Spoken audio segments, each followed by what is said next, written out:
बहुप्रतिक्रिया का नियम ये कहता है कि हमें किसी भी कार्य को करने के लिए, उसकी समस्या समाधान के लिए काफ़ी सारी क्रियाएं करनी पड़ती है, काफ़ी सारी अनुक्रियाएं करनी पड़ती है। जैसे बिल्ली ने काफ़ी अनुक्रियाएं की, उसके बाद बिल्ली को समस्या का समाधान मिला। उसका लीवर पैर पे पड़ते ही दरवाज़ा खुल गया और बिल्ली को ये पता लग गया कि यहाँ अनुक्रिया करने से ये यहाँ गेट खुलता है और मुझे भोजन की प्राप्ति होगी। उसी प्रकार बहुत सारी क्रियाएं करने से समस्या का हल जरूर मिलता है। दूसरा है आंशिक क्रिया का नियम।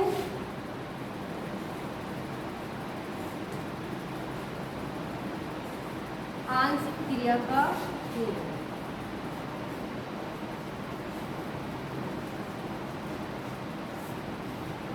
आंशिक क्रिया का नियम यह है कि हमें कोई भी सब्जेक्ट हो उसको ना कि पूरी विषय वस्तु को पढ़ना चाहिए, उसे छोटे छोटे टुकड़ों में बांट कर पढ़ना चाहिए। जैसे रीड का सिलेबस दे रखा है, उसमें अपने जीके भी है और सब्जेक्ट्स भी है, साइकोलॉजी भी है, कंप्यूटर भी है। तो हमें ये देखना चाहिए कि हम इसको इतने दिन में किस तरह से पढ़ सकते हैं। सबसे पहले हम जीके पढ़ेंगे तो उसको छोटे छोटे जो सबसे पहले इजी पार्ट है उसका वो पढ़ना चाहिए। फिर उसके बाद जो उसका सबसे कठिन पार्ट है उसकी तरफ जाना चाहिए, उसको भी छोटे छोटे टुकड़ों में। जैसे आज हमने 2 लेसन तैयार कर लिए तो कल फिर 3 करने चाहिए, उस तरीके से करना चाहिए। ये नहीं कि सारी विषय वस्तु को एक साथ पढ़ा जाए, बस विषय वस्तु को छोटे छोटे टुकड़ों में करके पढ़ा जाना चाहिए। तीसरा है मनोवृत्ति का नियम।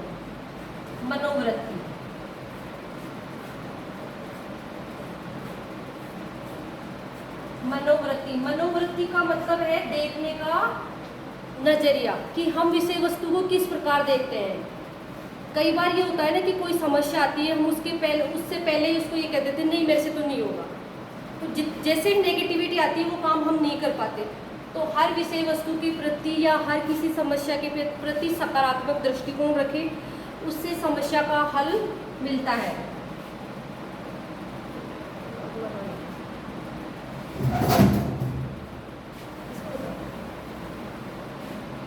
चौथा है सादृश्यता का नियम।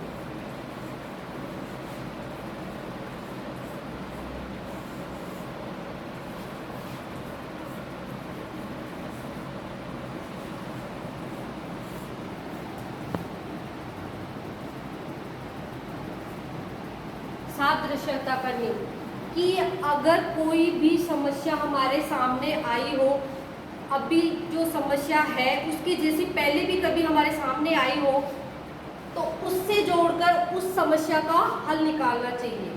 जैसे हमें सेकंड ग्रेड की तैयारी करनी है, ठीक है, सेकंड ग्रेड की तो तैयारी हमें करनी है, पर उसका ना सिलेबस पता है ना उसका पेपर पता है। पर अगर हम एक बार पेपर देखते हैं, उसका सिलेबस देखते हैं, या कभी पहले किसी ने दी हो उससे डिस्कस करते हैं, तो उस तरीके से हम तैयारी कर सकते हैं, ठीक है। तो कोई भी समस्या हो उसका ध्यान हमें पहले से रखना होगा, समस्या के हल का समाधान जरूर मिलेगा। आगे है 5वां साहचर्य परिवर्तन का नियम। साहचर्य परिवर्तन का नियम।